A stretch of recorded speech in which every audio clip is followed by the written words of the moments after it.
That is quite all right. Well, the weapon we have at our disposal is an individual weapon. That means it's a weapon that only requires one person to carry, use, and operate. This weapon was developed in 1947 in what is now Russia, formerly the Soviet Union, and it is a widely used weapon in our armed forces combat organization. That's right. What does an automatic and semi-automatic individual weapon mean? It means it can fire in both single shot and burst modes. The mechanism of this firearm is designed to be armed by utilizing the force generated by indirect gunpowder gas pressure. You might be wondering, how exactly does this process function? Well, when you pull the trigger and fire, the bullet travels down the barrel until it reaches this specific point, at which time a portion of the expanding gas is diverted back through this connecting tube, which ultimately causes the gas pressure to forcefully push the charging handle toward the rear. Yes, that is indeed correct. This allows the weapon to reload automatically for subsequent shots. Sure. With 30, 40, and 75 round magazines. This is a 40 round magazine. 30 yes, rounds. that is quite correct. Exactly how many of these belong to me? Round. I am just wondering about that. The magazines are, it's smaller than that. It's smaller than this.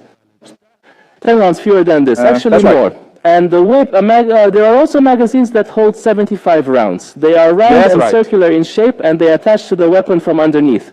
Yes, of course. This weapon features a 3-position fire selector or safety catch. Located on the right above the trigger guard is the selector lever. Move it to the top position to engage the safety. Oh, yes, indeed. The middle setting is for full automatic fire. Yes, Shift it down just one notch and it becomes single shot mode. Finally, we return the weapon back to the safety position. Safety, switch to automatic, then single shot. Safety, automatic, and single shot, yes. Is there anything else then? Above all, when handling a firearm, always keep it pointed in a safe direction. The muzzle must stay aimed at a safe area to minimize the risk of accidental discharge for your safety and the safety of those around you. Well, there's one important thing to note. The procedure for loading this weapon. Be aware that it uses several types of ammunition. The variety we've brought today, chosen for this situation, is a blank round. They brought weapons into the studio. This is the first. Now, under specific circumstances, we managed to convince our friends that we should be at their service in these wartime conditions. The sharp tip of the cartridge, which is meant to face forward when it exits, this crescent shape should be facing forward. The magazine's indentation, just like we held it. Is this how it should be? Yes. Could you please include a bullet point for me? Oh, thank you so very much. Right. Place the tip of the cartridge facing forward into this chamber. Yes, a little further forward. Yes. You mean right here? With minimal pressure, it slides right into place. Would you mind doing the next cartridge? Please accept my apologies. We really need to place it right next to that one. Place it right there in that exact spot. Apply just a little bit of pressure, and you'll find it fits perfectly. Good thing I haven't forgotten the MOS training course yet. Now, to properly insert the magazine into the weapon, you must ensure that you keep the weapon pointed forward, always in a safe direction. You will notice that this crescent-shaped part features a small recess located right here. It is absolutely essential that we insert this specific part into the weapon first. Let's see. Go ahead and pull it back. You will find that it gets quite stiff. Now, you will notice there is a small release catch located right between the magazine and the trigger guard. Yes, is that really what you mean? If you push this lever towards the magazine, you can then easily remove the magazine from the weapon by tilting it slightly forward. Yes, children, grab it from this side so I can open it with my left hand. Take a look. Where is it? Is this the one? I found it. It ended up falling apart, didn't it? And this one fit. Yes, that is very good. Okay, and now let us focus on the weapon. It's not my first time, man. I actually did my training at the mosque. I was 15 or 16, but honestly, back then I had a record. I could strip and assemble a Kalashnikov blindfolded. Now I've forgotten it, though.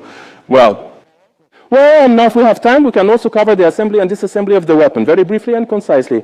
Stripping and rebuilding means firing. Let's hope we don't, right? Now I am referring to the disassembly and the reassembly. To begin the disassembly, first ensure you take the weapon off of its safety setting, then proceed to remove the ammunition magazine. Next, set the fire selector switch to the single shot mode. After that, you will need to pull back on the charging handle or the bolt.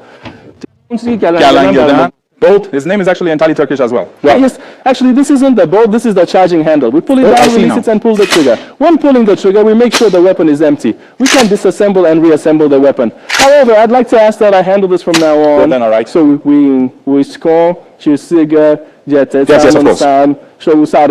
this faster. There's a latch here on the receiver cover. This is called the receiver cover. We push this latch forward and the cover lifts up. go ahead and push the recoil spring forward. You will see a small groove right here, and it says, try to sit, and it will slide out through this specific part. Now, pull the charging handle all the way back to the rib position. After that, you just need to pull it upward just a tiny little bit. That was excellent work. Everyone, please maintain this angle. Completely. Camera crew, you are doing a great job. All right, keep going. The bolt that is so famous, it is that part which contains something inside it known as a firing pin. Honestly, I don't know. I really doubted that. I was decided. Yeah, and then no, the guys are getting the shot. You right there. If you, this is just. There's a small piece in the middle. It does the firing pin. It's what fires the weapon. We place the bolt into its chamber and turn it counterclockwise. It locks into place and won't come out. Then, using the same method as before, we place it into the upper chamber. There are two chambers here. Then the spring. Go ahead and put the tension spring back into that groove. We need to be extremely careful here. Guys, please. That's good. That's good. Right there in the frame. Yeah, that's perfect. Okay. We are being extremely careful right now because this particular spring is quite stiff. We certainly don't want it to snap back at you while you are moving it back and forth, which could potentially cause a serious injury. The very final step is to attach the weapon cover. It has a groove that runs forward. Yeah, bring it back so the viewer. Yeah, right here, right here, right here. You will find that it closes quite completely with just a very light, gentle tap, and then you will notice that the safety mechanism fits firmly and securely into its proper place. Now, why don't we take a moment to practice loading it together? Would you mind if I demonstrated? I'm watching and you are most welcome. Yes, make sure the tip of each cartridge is facing directly forward. One for every single round. Now, please go ahead and load the magazine. So I'm going to ask... Well, what I mean is, you have missed another vital point here. You will notice your weapon is not currently on safety. Should I go ahead and engage the safety mechanism before I proceed to load the magazine? No, under absolutely all circumstances, except for those specific moments when you intend to utilize your weapon or are in an active operational situation, the weapon must remain on safety. All right. Now that we have successfully engaged the safety, in that case, go ahead and disengage the safety catch. Now, set the selector switch to semi-automatic mode. Finally, rack the bolt back just one single time. Sayonara! Hey, guys. Release it, yes. This weapon is now loaded and ready to fire. As I mentioned, because this weapon is loaded indirectly, it does not need to be reloaded for subsequent shots.